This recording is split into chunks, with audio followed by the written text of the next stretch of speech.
Hello बच्चों, हमें यहाँ पे एक क्वेश्चन दिया गया है।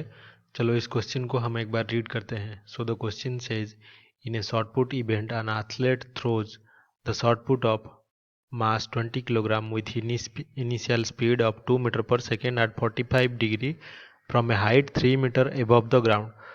सो यहाँ पे शॉर्ट पुट इवेंट एक हो रहा है जिसमें कि एक एथलीट जो खिलाड़ी है वो थ्रो करता है शॉर्ट पुट को और मास उसका 20 किलोग्राम है और स्पीड वो कितना देता है 2 मीटर पर सेकेंड 45 डिग्री एंगल पर थ्रो कर रहा है और 3 मीटर ऊपर से ग्राउंड के वो थ्रो कर रहा है। Assuming the air resistance to be negligible, तो एयर रेजिस्टेंस अगर नेग्लिजिबल हो और acceleration due to gravity 10 metre पर सेकेंड स्क्वायर हो, kinetic energy of the shot put when it just reaches the ground will be, तो जैसे ही वो ग्राउंड पे गिरेगा शॉर्ट पुट, इसका काइनेटिक एनर्जी कितना होगा वो हमें फाइंड आउट करना है। तो यहाँ पे ये अगर हमारा 3 मीटर की हाइट हो, यहाँ पे जो एथलीट हमारा है वो क्या कर रहा है, एक शॉर्ट पुट को थ्रो कर रहा है कितने एंगल पर, ये जो एंगल है 45 डिग्री एंगल पर थ्रो कर रहा है। तो ये ऐसे नीचे जाके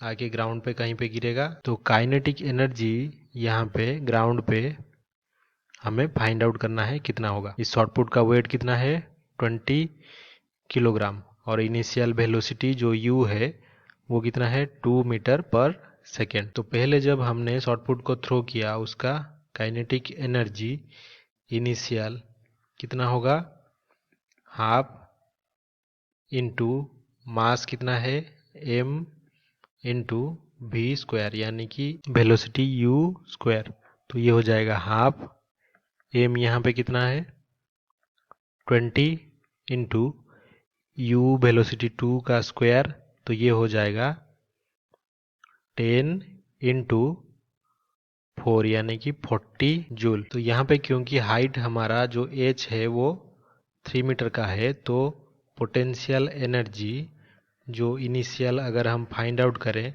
तो वो हो जाएगा mgh, तो ये यानी कि 20 इंटू 10 इंटू 3 600 जूल। तो जो टोटल एनर्जी होगा इनिशियल शॉर्ट पुट का वो कितना होगा, kinetic energy initial plus potential energy initial, तो ये हो गया 600 प्लस 40 640 जूल। तो यहाँ पे क्योंकि एयर रेजिस्टेंस कोई नहीं है तो हम ये लिखेंगे no air resistance no energy will be wasted, तो कोई एनर्जी वेस्ट नहीं होगा यहाँ पे एयर ड्रैग की वजह से या फिर एयर रेजिस्टेंस की वजह से।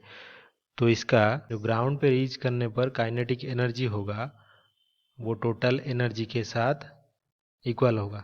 तो काइनेटिक एनर्जी कहाँ पे, ग्राउंड पे, 8 ग्राउंड, ये इक्वल्स टू होगा टोटल एनर्जी जो इनिशियली इसका था। क्योंकि ग्राउंड पे इसका पोटेंशियल एनर्जी 0 हो जाएगा, तो कंजर्वेशन ऑफ एनर्जी अगर हम लगाएं तो काइनेटिक एनर्जी जो है वो केवल यहाँ पे टोटल एनर्जी जो इनिशियली था उसके बराबर होगा और इसका कोई पोटेंशियल कंपोनेंट नहीं रहेगा, तो सिर्फ और सिर्फ काइनेटिक एनर्जी के इक्वल होगा टोटल जो एनर्जी इनिशियली था।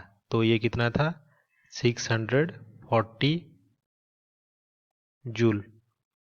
तो हमारा जो ऑप्शन डी है ये इसका सही उत्तर होगा। तो आई होप कि आपको ये समझ में आया होगा। Thank you.